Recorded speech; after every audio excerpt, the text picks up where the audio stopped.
Bihar battle ಮುಗೀತು. ಈಗ ರಾಜ್ಯದ ಕ್ರಾಂತಿಯ ಬ್ಯಾಟಲ್ ಶುರುವಾಗಿದೆಯಾ ಅನ್ನುವಂಥದ್ದಕ್ಕೆ ಇನ್ನೇನು ಕೆಲವೇ ದಿನಗಳಲ್ಲಿ ಉತ್ತರ ಸಿಗುವಂತ ಸಾಧ್ಯತೆ ಇದೆ.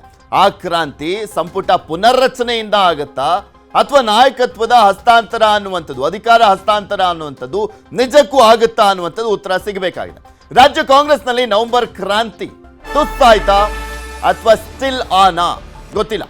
ನಾಯಕತ್ವ ಬದಲಾವಣೆ ಗುಸುಗುಸಿಗೆ ಬ್ರೇಕ್ ಬಿದ್ದಂತಾಗಿದೆ ಅನ್ನುವಂಥದ್ದು ಮೇಲ್ನೋಟಕ್ಕೆ ಮಾತ್ರ ಸದ್ಯ ಕಾಣಿಸ್ತಾ ಇರುವಂಥದ್ದು.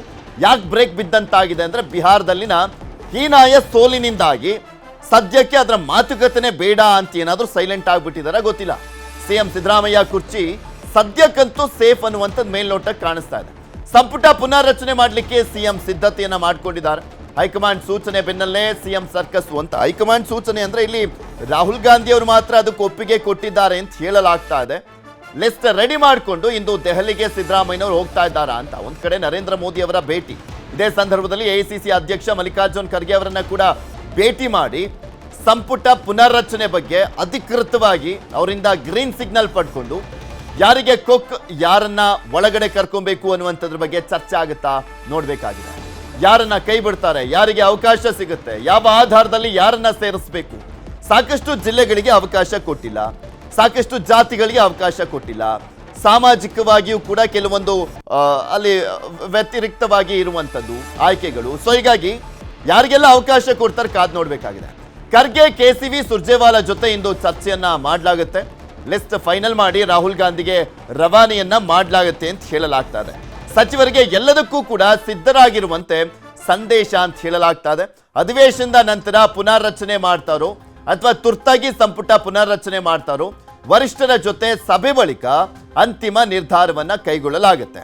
ಯಾಕೆಂದ್ರೆ ಡಿಸೆಂಬರ್ 8ರ ಒಳಗಾಗಿ ಸಂಪುಟ ಪುನರ್ರಚನೆ ಅಥವಾ ವಿಸ್ತರಣೆ ಅನ್ನುವಂಥ ನಿರ್ಧಾರ ಏನೇ ಕೈಗೊಂಡ್ರು ಇಷ್ಟೊಳಗೆ ಕೈಗೊಳ್ಳುವಂತ ಸಾಧ್ಯತೆ ಇದೆ. ಬಿಕಾಸ್ ಅಧಿವೇಶನ ಇದೆ, ಬೆಳಗಾವಿಯ ಚಳಿಗಾಲದ ಅಧಿವೇಶನ ಇರುವಂತ ಹಿನ್ನೆಲೆಯಲ್ಲಿ ಅದಕ್ಕೂ ಮುಂಚೆನೆ ಮಾಡುವಂತ ಸಾಧ್ಯತೆ ಇಲ್ಲ, ಅಂದ್ರೆ ಅಧಿವೇಶನ ಆದ್ಮೇಲೆ ಅಂತ. ಇದ್ರ ಬಗ್ಗೆ ಇನ್ನಷ್ಟು ಮಾಹಿತಿಯನ್ನ ಕೊಡ್ತಾ ಹೋಗ್ತಾರೆ ನಮ್ಮ ಪ್ರತಿನಿಧಿ ಕೃಷ್ಣ ನಮ್ಮ ಜೊತೆ ನೇರ ಸಂಪರ್ಕದಲ್ಲಿ ಜಾಯ್ನ್ ಆಗಿದ್ದಾರೆ. ಕೃಷ್ಣ, ಈಗ ಸಂಪುಟ ಪುನರ್ರಚನೆ ಅನ್ನುವಂಥದ್ದಕ್ಕೆ ಗ್ರೀನ್ ಸಿಗ್ನಲ್ ಸಿಕ್ಕಿರುವಂತದ್ದು ಕನ್ಫರ್ಮ್. ಈಗ ಎಐಸಿಸಿ ಅಧ್ಯಕ್ಷರ ಜೊತೆ ಸಿದ್ದರಾಮಯ್ಯನವರು ಆ ಒಂದು ವಿಚಾರಕ್ಕೆ ಸಂಬಂಧಪಟ್ಟಂತೆ ಮಾತ್ರ ಮಾತುಕತೆಗೆ ಹೋಗ್ತಾ ಇರುವಂತದ್ದು ಅಥವಾ ನಾಯಕತ್ವದ ಗೊಂದಲ ಇನ್ನೂ ಕಂಟಿನ್ಯೂ ಆಗಿದೆ? ಪೃಥ್ವಿರಾಜ್, ಇವೆಲ್ಲವೂ ಕೂಡ ರಾಜ್ಯ ಕಾಂಗ್ರೆಸ್ನಲ್ಲಿ ಗೊಂದಲವೇ ಮಾರ್ಪಟ್ಟಿರುವಂತದ್ದು. ಒಂದ್ ಕಡೆ ನಾಯಕತ್ವದ ಬದಲಾವಣೆ, ಮತ್ತೊಂದು ಕಡೆ ಸಂಪುಟ ಪುನರ್ರಚನೆ ಅನ್ನುವಂಥದ್ದು. ಇದರ ನಡುವೆ ಮುಖ್ಯಮಂತ್ರಿಗಳು ಇವತ್ತು ದೆಹಲಿಗೆ ಪ್ರಯಾಣವನ್ನು ಬೆಳೆಸ್ತಾ ಇರುವಂತದ್ದು ಸಾಕಷ್ಟು ಕುತೂಹಲ ಕೆಡೆ ಮಾಡಿಕೊಂಡಿದೆ. ಎಸಿಸಿ ಅಧ್ಯಕ್ಷರಾಗಿರ್ತಕ್ಕಂಥ ಮಲ್ಲಿಕಾರ್ಜುನ್ ಖರ್ಗೆ ಅವರನ್ನ ಮುಖ್ಯಮಂತ್ರಿಗಳು ಭೇಟಿಯನ್ನು ಮಾಡಲಿದ್ದಾರೆ. ಮೊನ್ನೆ ದಿನ ಮುಖ್ಯಮಂತ್ರಿಗಳು ರಾಹುಲ್ ಗಾಂಧಿ ಅವರನ್ನ ಭೇಟಿ ಮಾಡಿದಂತ ಸಂದರ್ಭದಲ್ಲಿ ಬಿಹಾರ ಚುನಾವಣೆಯ ಫಲಿತಾಂಶ ಸೋಲಿನ ಏನಾಯಿತು ಅದರ ಬಗ್ಗೆ ಚರ್ಚೆ ಕೂಡ ಮಾಡಿರುವಂತದ್ದು.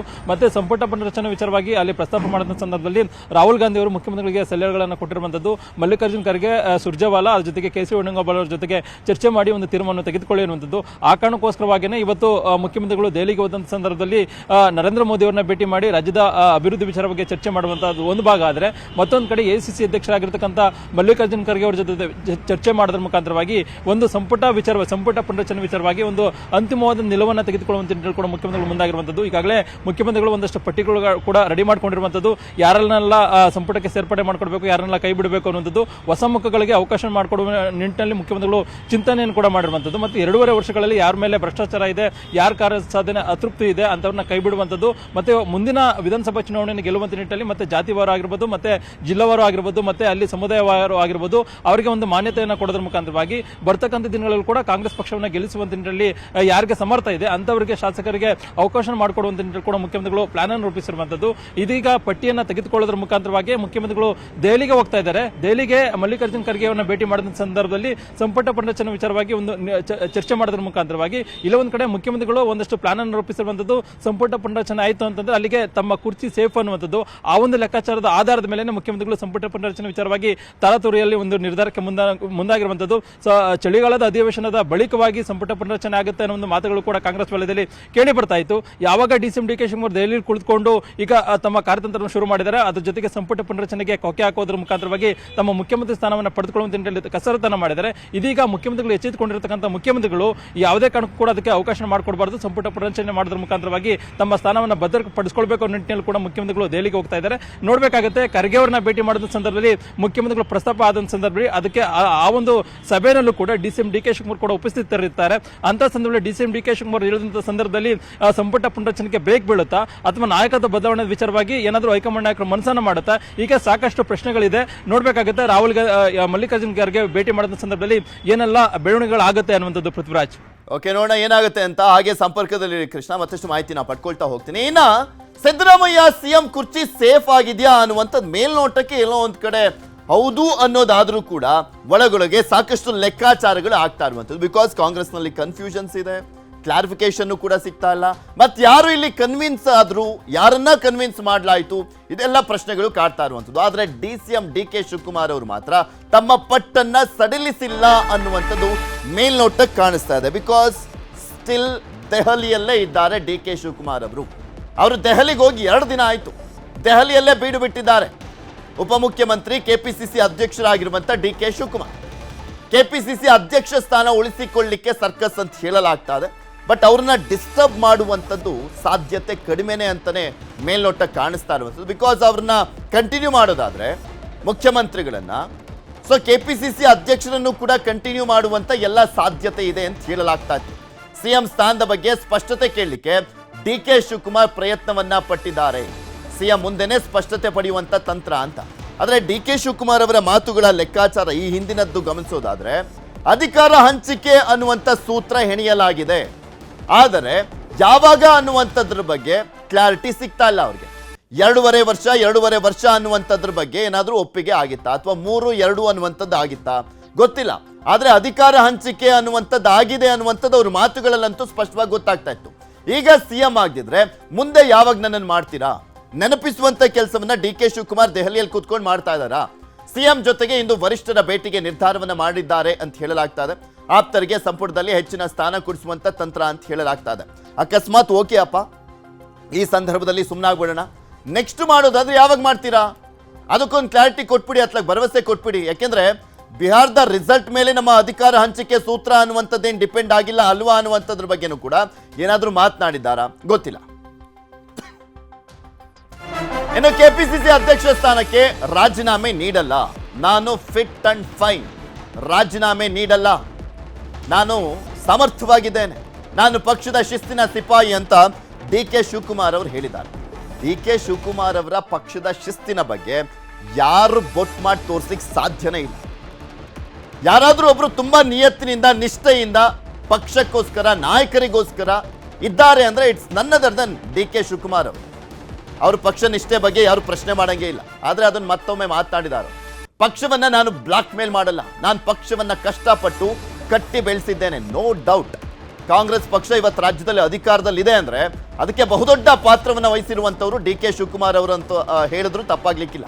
100 ಕಚೇರಿಗಳ ಶಂಕುಸ್ಥಾಪನೆಯನ್ನ ಮಾಡಬೇಕು. ಸೊ ಹೀಗಾಗಿ ಪಕ್ಷವನ್ನು ಕೂಡ ಕಟ್ಟಿ ಬೆಳೆಸಿದ್ದೇನೆ, ಪಕ್ಷಕ್ಕಂತೂ ಬ್ಲಾಕ್ ಮೇಲ್ ಮಾಡುವಂತ ಪ್ರಶ್ನೆ ಇಲ್ಲ ಅಂತ ಹೇಳಿದ್ರು. ಶಂಕುಸ್ಥಾಪನೆಗೆ ರಾಹುಲ್ ಅವರನ್ನ ಕರಿಬೇಕು, ಇದೇ ತಿಂಗಳಲ್ಲಿ ಶಂಕುಸ್ಥಾಪನೆ ಮಾಡಬೇಕು. ದೆಹಲಿಯಲ್ಲಿ DCM DK ಶಿವಕುಮಾರ್ ಅವರು ಹೇಳಿಕೆಯನ್ನ ಕೊಟ್ಟಿದ್ದಾರೆ. ದೆಹಲಿಯಲ್ಲಿ DK ಶಿವಕುಮಾರ್ ಏನಂತ ಮಾತನಾಡಿದ್ರು ಒಮ್ಮೆ ಕೇಳೋಣ.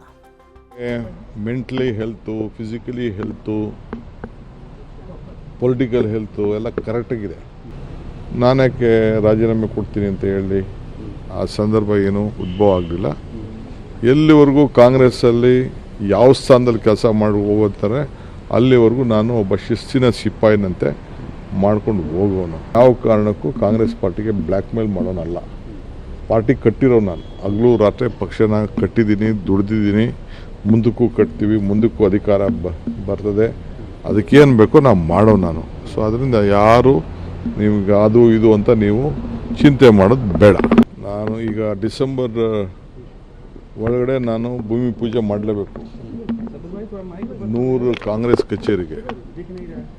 ಅದಕ್ಕೆ ನಾನು ಡೇಟ್ ಫಿಕ್ಸ್ ಬೇರೆ ಮಾಡಬೇಕಾಗಿದೆ. ಈ ಎಲೆಕ್ಷನ್ ಆಗಲಿ ಅಂತ ಸುಮ್ಮನೆ ಇದ್ದೆ.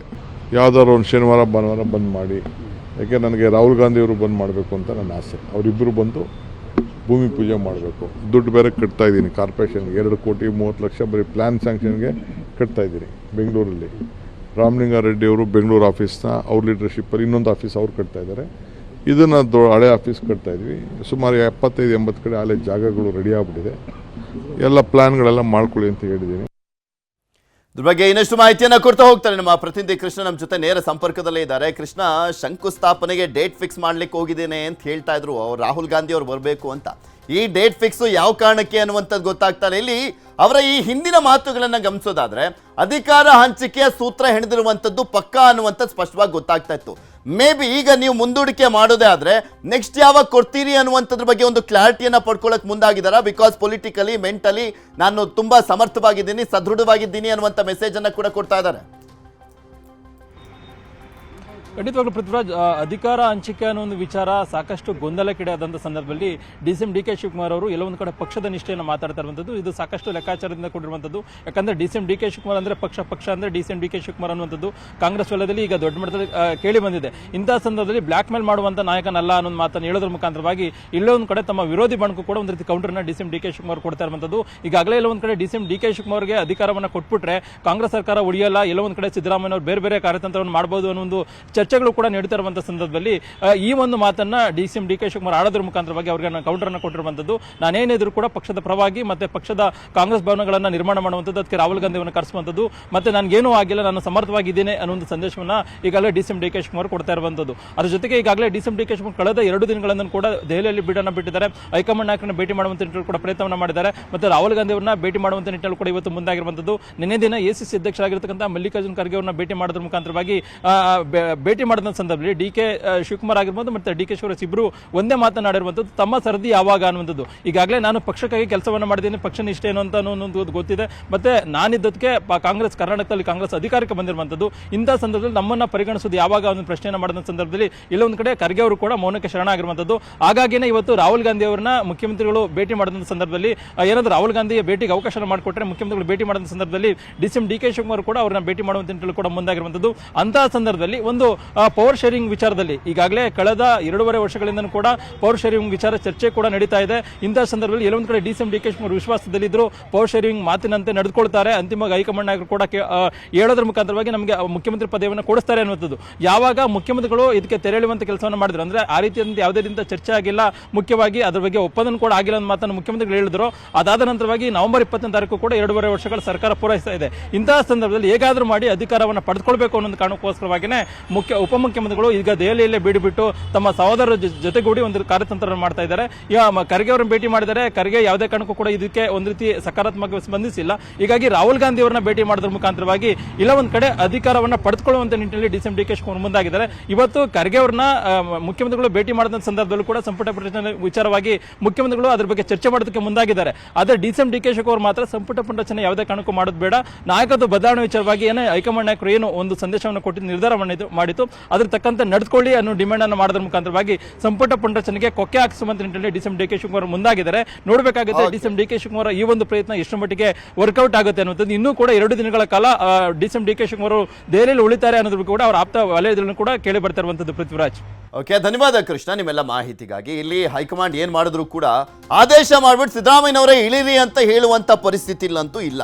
ಏನೇ ಕನ್ವಿನ್ಸ್ ಮಾಡಿ ಅಧಿಕಾರ ಹಸ್ತಾಂತರ ಆಗಬೇಕು ಅಂದ್ರೆ ಅದು ಸಿದ್ದರಾಮಯ್ಯನವರ ಮೇಲೆ ಡಿಪೆಂಡ್ ಆಗಿದೆ. ಸಿದ್ದರಾಮಯ್ಯನವರು ಬಿಡಬೇಕು ಅಂತ ಅವರೇ ಮನ್ಸು ಮಾಡಿದ್ರೆ ಮಾತ್ರನೇ ಅಧಿಕಾರ ಹಸ್ತಾಂತರ ಆಗುವಂತ ಚಾನ್ಸಸ್, ಇಲ್ಲಾಂದ್ರೆ ಕಾಂಗ್ರೆಸ್ ಧೂಳಿಪಟ ಆಗುವಂತ ಚಾನ್ಸಸ್ ಇರುವಂತದ್ದು ಅರಿವಿದೆ ಹೈಕಮಾಂಡ್ಗೆ. ಸೊ ನೋಡೋಣ ಏನಾಗುತ್ತೆ ಅನ್ನುವಂಥದ್ರ ಬಗ್ಗೆ ಇನ್ನೇನು ಕೆಲವೇ ದಿನಗಳಲ್ಲಿ ಉತ್ತರ ಸಿಗುತ್ತೆ.